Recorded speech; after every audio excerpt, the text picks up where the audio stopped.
तुम्हें बताऊं जो पिता कर चुकाए। जो ललन तुम्हें बताऊं जो पिता कर चुकाए। अर्थात ऐसा पुत्र ऐसे ऐसे भक्त हुए हैं जो पिता के जीवित अवस्था में पिता का ऋण चुका चुके, कि पिता देख ले कि हमारा पुत्र हमारे कंध से अदा हो चुका।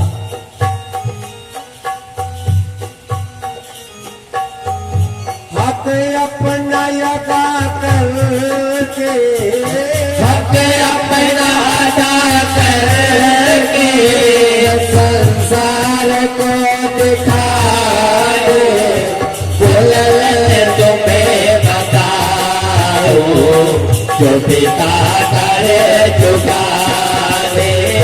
बोल तुम्हें बताऊं जो पिता करे चुका दे। अपना हक अदा करके संसार को दिखाया और पिता ने स्वयं देखा कि जो दिया वचन पिता ने उस पर ललन टिका है। जो वचन दिया पिता ने उस पर ललन टिका है। ये कौन सा पिता है जिसने वचन दिया और पुत्र उस वचनों को आधार बना लिया? ये महाराज हरिश्चंद्र है। इन्होंने विश्वामित्र को सब कुछ दे दिया पर कुछ पूरा नहीं हो पाया। अंत में संगीता उसे पूरा करने के लिए, उस कर्ज को निपटाने के लिए पुत्र भी जुड़ गया पिता के साथ। कि जो दिया वचन पिता ने उस पर ललन टिका है। जो वचन दिया पिता ने उस पर ललन टिका है। अपने पिता के खातिर बाजार में बिका है। अपने पिता के खातिर जा बाजार में बिका है। जो सोने हुए चमन में, सोने हुए चमन में फिर से सुमन खिला है। वो ललन तुम्हें बताऊं जो पिता कर चुका है। वो ललन तुम्हें बताऊं जो पिता कर चुका है। हक अपना अदा करके, हक अपना अदा करके इस संसार को दिया है। वो ललन तुम्हें बताऊं जो पिता करे चुका दे। वो ललन तुम्हें बताऊं जो पिता करे चुका दे। दूसरे पुत्र को देते। अर्जुन की जगह लड़ने अभिमन्यु जब गया है। अर्जुन की जगह लड़ने अभिमन्यु जब गया है। अपनी ही जान गंवाई और स्वर्ग तब गया है। अपनी ही जान गंवाई और स्वर्ग तब गया है। जो पाप की जगह पर, जो पाप की जगह पर अपनी ही जान गंवा दे।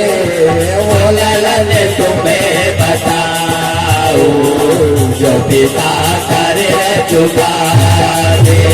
वो ललन तुम्हें बताऊं जो पिता कर चुका दे। हक अपना अदा कर करके हक अपना करके संसार को दिखा दे बोललन तुम्हें बताओ जो पिता कर चुका दे बोललन तुम्हें बताओ जो पिता कर चुका दे। ये ऐसे ऐसे पुत्र हुए हैं जो पिता की जीवित अवस्था में ही पिता का ऋण चुका दिया है। पिता ने खुद आशीर्वाद दिया कि जाओ तुम मेरे ऋण से उद्धार हो गए।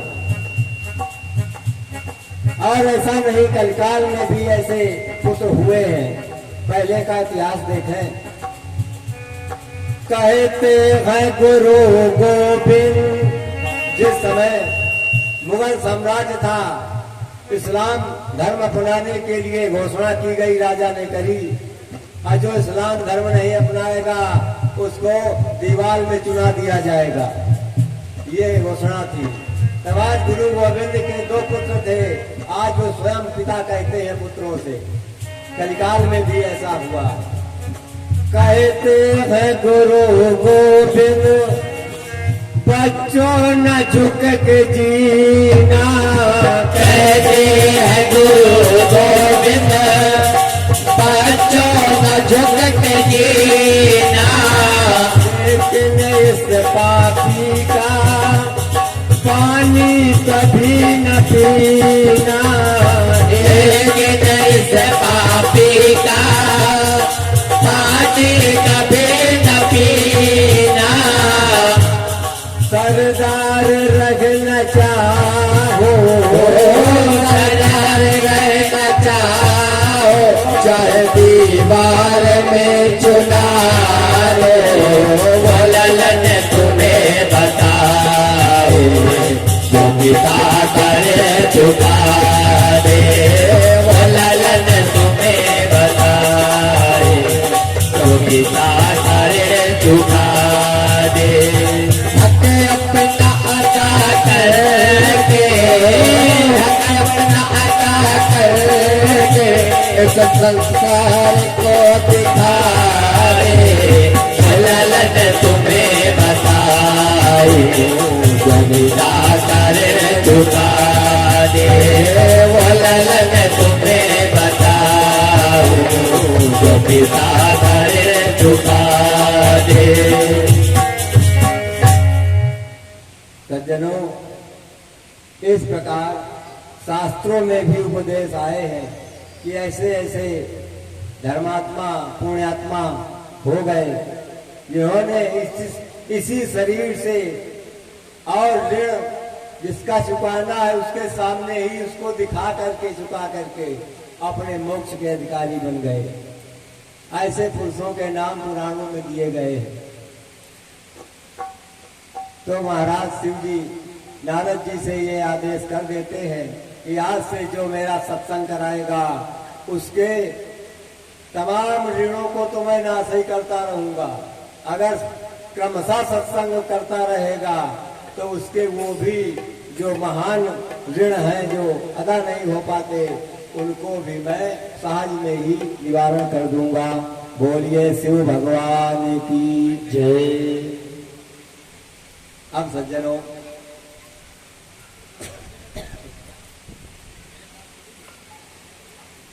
कभी कभी ऐसा होता है, नारद जी भक्तों के बीच में जब आए ये सारी बात बतलाई।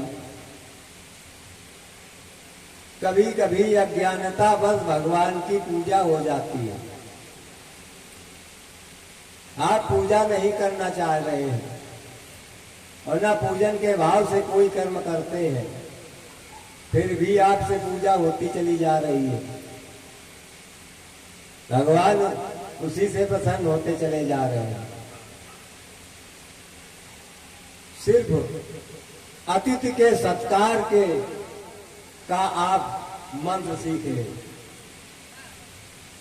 अतिथि सत्कार का मंत्र सीखें। कोई आपके पास आए, आपकी पहचान का है तो अच्छा ही है, अगर बगैर पहचानो का आपके दरवाजे आ गए और उसके भाव स्वभाव को समझ लो तो उसको अभी कुछ जलपान देकर ही जल पिलाओ और सम्मान से उसको विदा करें।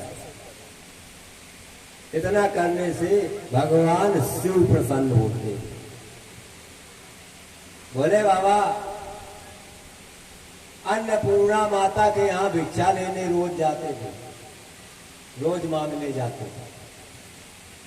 एक कपाल का पात्र रखते थे, खोपड़ी का खप्पर रखते थे पास में, उसे लेकर के माता अन्नपूर्णा के पास भिक्षा लेने जाते थे रोज। क्यों? उनका कपाल ऐसा नहीं है जरा सी चीज डालो वो बढ़ जाती है उसमें। थोड़ा सा दान करो, आपका दान का पूर्ण बढ़ता जाएगा उस कपाल में, वो वापस प्राप्त होता है। कपाली भूतेशो भजक जगदीश है पदवी, उन्हें कपाली कहा ही जाता है।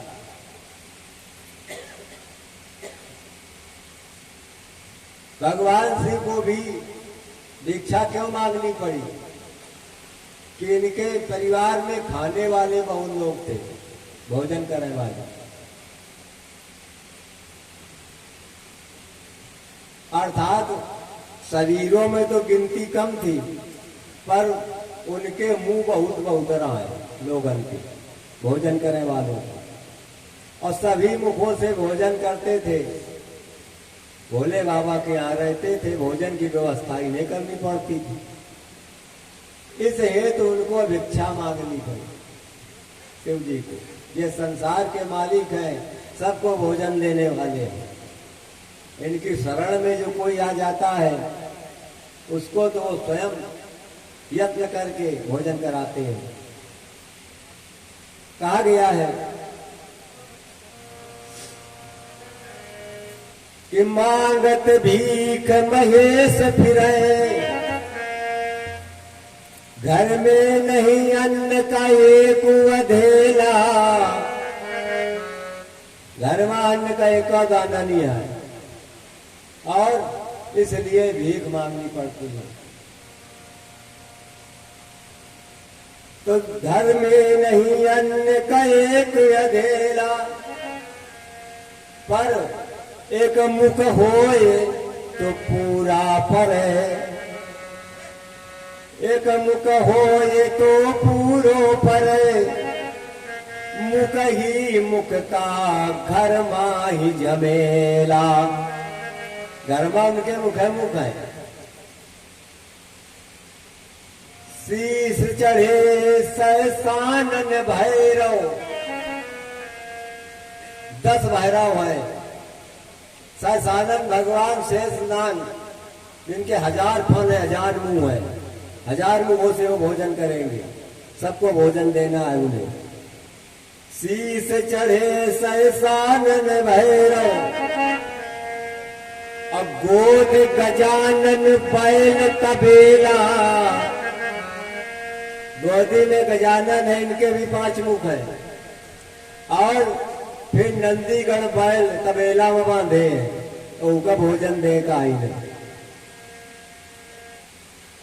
और चतुरानन बाप, ब्रह्मा को पिता मानते हैं, तो ब्रह्मा के जब 4 मुंह हैं पिताजी के उनके, तो भोले बाबा कम कैसे रहा है, फिर उनके पुत्र कैसे कम रहा है, क्योंकि चेला भी कैसे कम रहा है। चतुरानन बाप तो पंचानन आप, तो खड़ानन पुत्र और दशानन चेला। इतने मुरा है उनके घर में। इतने मुखों वालों को भोजन देना था, 10 मुख का चेला रहा है, दशानन ये खत्म हो जाता। एक पुत्र था, इसके 6 मुंह थे, भोजन करता था। इसी प्रकार 5 मुख के स्वयं भगवान शिव, 4 मुख के उनके पिताजी ब्रह्मा, और फिर नंदीगण, उनका भोजन उनके तरह का चाहिए। फिर गजानन, इनके भी 5 मुख, उसके बाद 10 भैरव, और उसके बाद सहस्र मुख वाले शेषनाग। इतने मुख थे। एक मुख होए तो पूरा पड़ जाए, इधर उधर भिक्षा मांगे थे। मुख है मुल्क का झमेला था भगवान शिव के घर में। इसलिए विचार किया कि संसार में भिक्षा मांगने से पूरा नहीं पड़ेगा, अब सीधे का सीधा अन्नपूर्णा के पास पहुंचाओ, जो अन्न की खानी है देवी। अन्नपूर्णा देवी काशी में निवास करती है। वहां पहुंच करके भगवान ने कपाल बढ़ा दिया और कहा, हे माता भिक्षाम देई ओम स्वस्ति, मुझको भिक्षा चाहिए। माता अन्नपूर्णा ने प्रसन्न होकर के और उनके कपाल में जो हुई अन्न डाल दिया। वो कपाल बढ़ता गया, अन्न भी बढ़ता गया और आशीर्वाद हो गया कि हे महाराज, हे महादेव, आज तुम मेरे दरबार भिक्षा मांगने आए हो। हमारे दरबार में जो एक बार आता है उसे दोबारा नहीं आना पड़ता। मैं जीवन भर के लिए उसे भिक्षा प्रदान करती हूँ। इसलिए भगवान भोले बाबा अन्नपूर्णा से भिक्षा मांगते हैं, तब अपने परिवार को और इस सारे संसार को भंडार में वो अन्न धन सब इकट्ठा रखते हैं, जो प्रदान किया करते हैं। भाव भक्ति श्रद्धा से जो प्राणी उनके शरण में जाता है उसे वो प्रदान करते हैं। कभी कभी अज्ञानता बस एक नगर में एक बहुत सीधा साधा पुत्र था, एक सज्जन का। उन्होंने उसका विवाह कर दिया। अब पहली बार उसे ससुराल जाना था। अब पहली बार जाओ तो कुछ लेके जाओ। तो घर में माता ने समझा दिया कि बेटा रास्ते में कुछ फल मिठाई ले लेना और तब वहां पहुंचना, क्योंकि वहां पहुंचते ही छोटे छोटे बच्चे यही कहेंगे, फूफाए जीजाए, अब जीजा कुछ न लाए, इसलिए कुछ लेके पहुंचना। कहा ठीक है। वो बालक कंजूस बहुत रहा है। रास्ते में चला, दुकान में पहुंचा, मिठाई का भाव पूछा, बहुत महंगा मिला, 300 रुपए। फल बाजार में गया, फल का भाव पूछा, बहुत महंगा मिला, अलग अलग फल के भाव पूछ डाले, बहुत महंगा था। विचार किया इससे तो बड़ा सब धन यही खर्च हो जाएगा, चलो आगे देख लेंगे, अभी तो रास्ता कुछ दूर चलनी है। आगे गया, फिर बाजार मिली, वहां भी उसने पूछा, वही भी वही भाव मिला, फिर आगे बढ़ गया। अब बढ़ते बढ़ते अपनी ससुराल के पांजर तक पहुंची। रास्ते में कुछ भी नहीं लिया उसने, कंजूसी बस। विचार आया कि माता ने कहा था कुछ ले करके जाना, और मैं कुछ लिया नहीं मैंने। अब यहाँ तो बाजार अब मिलेगी नहीं, यही गांव है। तो जे हुई आगे बढ़ा तो क्या देखा, एक खेत में गन्ना लगा हुआ था। तो गन्ने के उसने एक फांदी टोरी बांध लिया गट्ठा। आज विचार करने लगा, चलो ये ठीक है, सारी संसार की मिठाइयां सब इसी से बनती हैं, इसलिए ये मिठाई का हम केंद्र बिंदु सिंधु लेकर जाऊंगा, मूल जड़ लेकर पहुंचूंगा। अब उस गट्ठा को खोपड़ी में रखा, पहुंचा ससुराल। अब वहां के लोगों ने देखा, भाई जल्दी जल्दी उनका बोझ उतारोगा। माता ने ये कह दिया था, उपदेश किया था चलते समय कि बेटा कुछ लेके जाना। और वहां ससुराल है, वहां ऊंचे पर बैठना, और अगर कोई एकांत में मिल जाए तो एक दो बातों कर ले, ज्यादा बात न करना वहां। अब एक बात तो उसने पूरी की माता की कि मिठाई ले जाना था तो वो तो गन्ना लेके पहुंच गया। अब बैठाला गया वहां कमरे में, ये हुई बैठा कुर्सी में, कुर्सी के आगे मेज लगी थी। ध्यान आ गया कि माता ने कहा था ऊंचे बैठना, अरे कुर्सी से तो मेज ऊंचे है, तुरंत मेज में बैठ गया। अब मेज में जब बैठ गया तो वही कमरा में एक अलमारी पड़ी रहा है। दिमाग आया कि माता ने कहा था कि ऊंचे है बैठना, तो ये तो अब इससे ऊंचे है, तो अलमारी में चढ़ के ऊपर बैठ गए छत के बराबर। अब घर के बच्चे जब जलपान लेकर कमरे में आते हैं तो अब वो दिखाई नहीं, कहते ही रहे न बेड में न कुर्सी में। ये हुआ कहाँ चले गए, कहाँ चले गए। किसी की नजर ऊपर न जाए उतने ऊंचे, नीचे ये देखा कि सब बेड कुर्सी सब खाली है। जब उसने देखा कोई देख नहीं पाया है मुझको, इसलिए लगता है जलपान वापस न ले जाए, तो ऊपर से माता ने कहा था जब बोलना तो मीठे स्वर में बोलना, अकड़ के न बोलना ससुराल में। तो विचार करने लगा बैठे बैठे मीठा कौन बोलता है। समझ में आया कि कोयल मीठा बोलती है, तो कोयल की आवाज में उतने ऊपर ऊंचे बैठकर आवाज लगाई।